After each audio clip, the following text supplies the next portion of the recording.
تین باتیں ایسی ہیں کہ جو ایمان کے تقاضوں کے خلاف ہیں، اور اگر یہ باتیں انسان چھوڑ دیں تو سب کی اصلاح ہو جائے۔ اس وقت اس کا صرف ترجمہ ہی کیا جا سکتا ہے، وقت باقی نہیں رہا، ترجمہ بس کر دیتا ہوں۔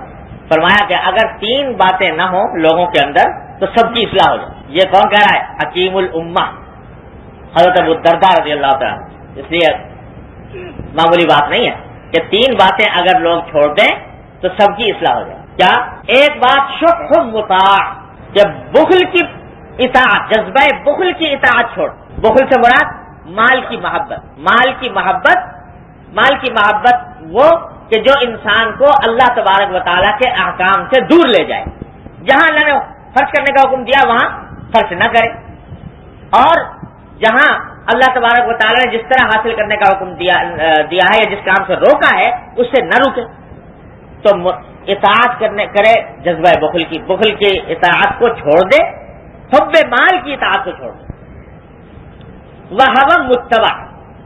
اور دوسری جو خصلت ہے وہ خواہشات نفس کی پیروی، کہ انسان نے اپنے آپ کو اپنی خواہشات کا غلام بنایا ہوا ہے، جدھر خواہشات لے جا رہی ہیں جا رہا ہے، اس کے اوپر کوئی روک نہیں، اس کے اوپر کوئی بریک نہیں، اس کے اوپر کوئی پابندی نہیں، کوئی رکاوٹ نہیں، جو دل میں آ رہا ہے کر رہا ہے۔ تو یہ ہے خطرناک بات۔ اس کے بجائے خواہشات نفس کو دو حصوں پر تقسیم کرے۔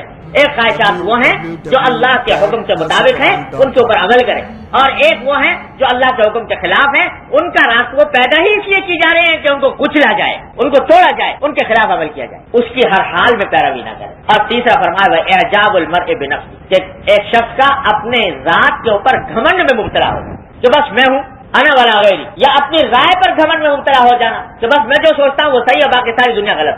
یہ اللہ بچائے، یہ ایسی بیماری ہے کہ جو ایمان کے تقاضوں کے خلاف۔ تو حضرت الدرداء فرماتے ہیں رضی اللہ تعالیٰ عنہ کہ یہ تیسری بیماری اعجاب المرء بنفسه ہے، اپنے آپ پر گھمنڈ میں مبتلا ہونا، بلکہ اپنے آپ کو ہمیشہ یہ سمجھے کہ میں محتاج اصلاح ہوں۔ اور ہمارے حضرت والد صاحب صلی اللہ علیہ وسلم حکیم الامت صلی اللہ علیہ وسلم کا مقولہ نقل کیا کرتے تھے، بس وہ ایسا ہے کہ اگر اس پر عمل کر لے تو انشاءاللہ اس اعجاب المرء بنفسه کی بیماری میں مبتلا نہیں ہوگا۔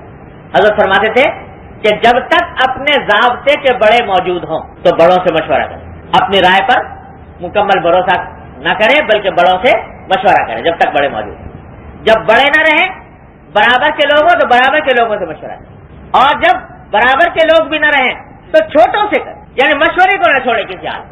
جب یہ بات حاصل ہو جائے گی تو انشاءاللہ اعجاب المرء بنفسه یعنی اپنے اوپر گھمنڈ کی بیماری دور ہو جائے گی۔ اس لیے کہ مشورہ کر لیا انشاءاللہ حدیث کے عروج سے وہ اب نادم اور شرمسار نہیں ہوگا۔ تو یہ تین بیماریاں فرمائیں کہ اگر یہ دور ہو جائے تو سارے لوگوں کی اصلاح ہو جائے۔ اللہ تبارک و تعالیٰ یہ بیماریاں ہمارے سے دور فرما دے اور حقیقی معنی میں اصلاح کی توفیق عطا فرما دے۔ وآخر دعوانا